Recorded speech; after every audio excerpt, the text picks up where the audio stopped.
Good morning, we're back and we're still on the 6th floor terrace at 300 Capitol Mall in downtown Sacramento, and I've got a special guest, Ed. Hey, good morning. Good morning. So we've got people tuning in from all over the world because we're broadcasting publicly on Periscope. Nice. And I just wanted to have a chance to sit with you and chat with you, and maybe you can share with us a little bit more about what's going on here today.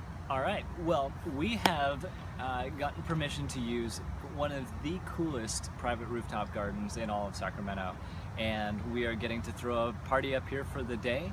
We have all sorts of things going on to activate the space, but the real intent of getting out here is just to enjoy awesome rooftop gardens and share that enjoyment with the community around us.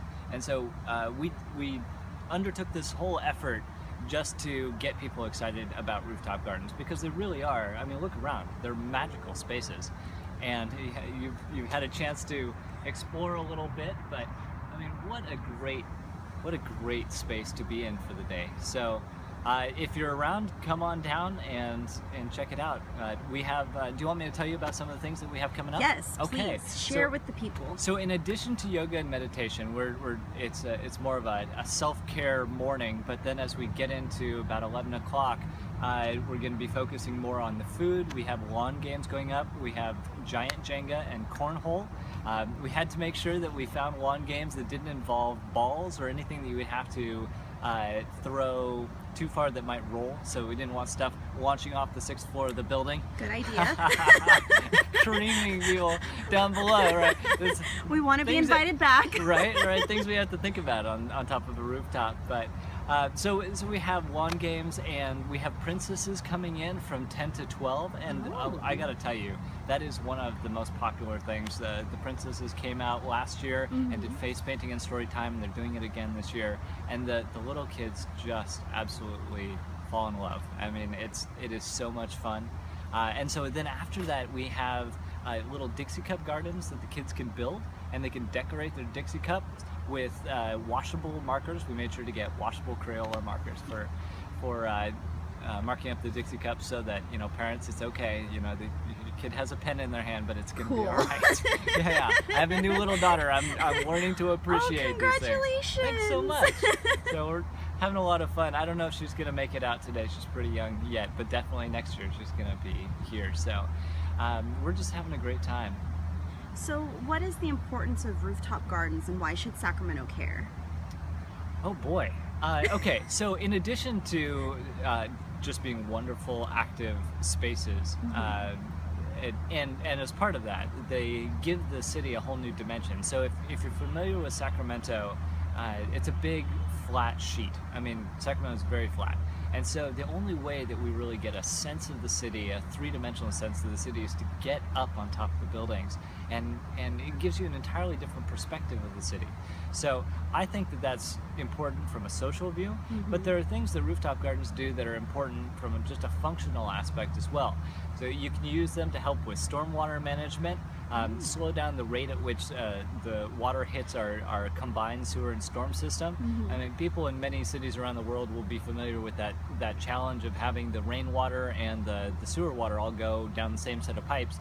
And so if you don't figure out a way to slow down the rate at which rainwater hits those pipes, the system can overflow, and then the sewage just goes right into the river, and it's not a good condition, right? So I call it the poop problem. But rooftop gardens can help with the poop problem, because they slow down that first flush of water coming through and keep it from hitting the pipes until a little bit later. So it's a really critical functional thing that rooftop gardens can do. And if you look around this building, there's a great view right here where we are on the south side of this skyscraper. So normally, if this was just at the top of the parking deck, because we have 6 floors of parking below us, the light would bounce off of the fairly brightly colored concrete and light up all those windows and throw a lot more radiant energy on the glass. That's true. And so by having the grass and the trees here, it's absorbing all that light instead of reflecting up and into the windows. So the building actually uses less energy because the rooftop garden is here on the south side. Huh. And even from an employee perspective, I feel Oh, like of to come course. out here, to come outside and just take a moment to have a break, you know, put my feet on the grass, whatever the case may be. Well, even just, you know, looking out the window of your office, looking down and seeing this, so much better. I mean, just as an example, we can look across, just across the street there, and you can probably see the top of the parking garage. Yes. That's the alternative, right? Is to have a big office building, look out your window, you see the top of a parking garage or a bunch of air conditioning units on the building next to you. Wah, wah, wah. This is so much better. So are there any cities in the United States or even around the world that you think are doing rooftop gardens right? Well, actually, I would say that Vancouver and Chicago and Washington, D.C. and Toronto, San Francisco to a degree, but I think actually Chicago is ahead of San Francisco by Really? leaps and bounds on getting these things installed. And the craziest thing about it is we have better weather than all of those places. Yeah, we do. And we actually have a decent number of rooftop gardens in Sacramento, but we should be building more. And the great thing to say is that the new development projects that are coming online, the ones in the last, you know, even the last 2 or 3 years, almost all of them include some sort of rooftop garden component. And with the ancillary development next to our new downtown arena, they have really made a statement. They have a staggered set of rooftop gardens that move up the building on 2 or 3 levels before you get to the tower. And they actually stepped back the whole volume of that building to the north so that they could carve out more space for this incredible series of staggered rooftop decks there. And it also gives a little more space away from the edge of their new arena building.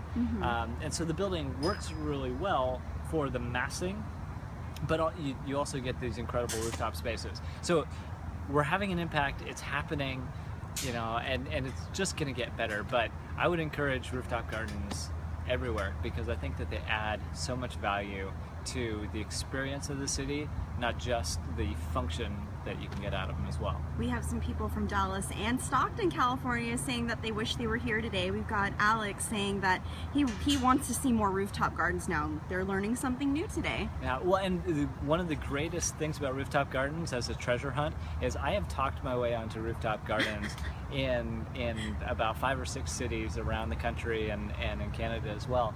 And it's fun because unless you kind of know what to look for or are really looking for them, you don't necessarily know they're there. But most people have never even heard of this rooftop garden that we're standing on, as beautiful as it is, because they don't know what to look for. So it becomes a great treasure hunt. Every time you go to a new city, try opening up the satellite image on Google Maps and start looking around, and I think you'll discover there are rooftop gardens that you could go figure out how to try to get up onto. Fantastic. Alex, I'm so sorry. You are a she, not a he. My apologies. So as people come through today, is there If you're in Stockton, you're not that far away. Like, Yeah, you come know, on it's up. it's only 10. You know, it takes an hour and a half from Stockton. You could totally get here, and our event is free. So come on up. And You can how even long- buy pizza. But How long will they be up here? Will you guys we'll be be up up here till 4 o'clock today. Okay. Yeah. And is there any call to action that you'd like to see just like average, everyday Sacramento folk take action after leaving this event? Here's the key thing to take away is that the only way that we're going to get more rooftop gardens is if we build market demand for it. So the development community that is building new homes and new infill projects in our urban cores, whether it's right here in the heart of the city or in other urban cores around the region, the development community needs to know that this is something people care about and that they want as a critical amenity to increasing the vibrancy of the places in which they live and they work. And if they hear that message, they'll build them. So that's the message I'm going to have you take away today is ask for it and they'll build it. Wonderful. And how can we find more information about who you are and what you do? Me personally or Rooftop Alliance? Rooftop Alliance? Let me give you two. So, Okay. so rooftopalliance.org is our website for what we're doing here in the Sacramento region, and we'll be posting information about ongoing efforts that we're doing. We have what I call the big idea, right? We're gathering information, we're engaging in dialogue with various different groups around town, we're holding events like this, and then we're advocating for code and policy changes to help make it easier to build these kinds of spaces. And then in my own practice, I'm a landscape architect, hashtag, or not hashtag, but at Loft Gardens is my Twitter handle, Loft Gardens Landscape Architecture is my company, and I design spaces like this as part of my practice. Some of the other board members, Kim Gates with Living Roofscapes, she runs a company to actually build and maintain rooftop gardens, and Tristan Osborne is Cobblestone Placemaking, so he's deep into urban placemaking. And so we all have different pieces where we're trying to do this on our own daily lives, but Rooftop Alliance is really about sparking that energy and getting people excited, because if we can do that, you know, all the landscape architects in the Sacramento region want to work on rooftop gardens. So let's build lots of them. There are more that need to be built and designed than any one firm can take on. Well, Sacramento is very lucky to have such a forward-thinking leader as yourself to organize a community event like this, a free community event nonetheless, where we have the opportunity to explore new spaces far above the streets of Sacramento, and we can admire all that is here on a rooftop garden. Well, we just love sharing these amazing spaces with our friends and community members, and we just hope that people come out and enjoy it. Fantastic. Thank you so much. Absolutely. Cheers. Cheers.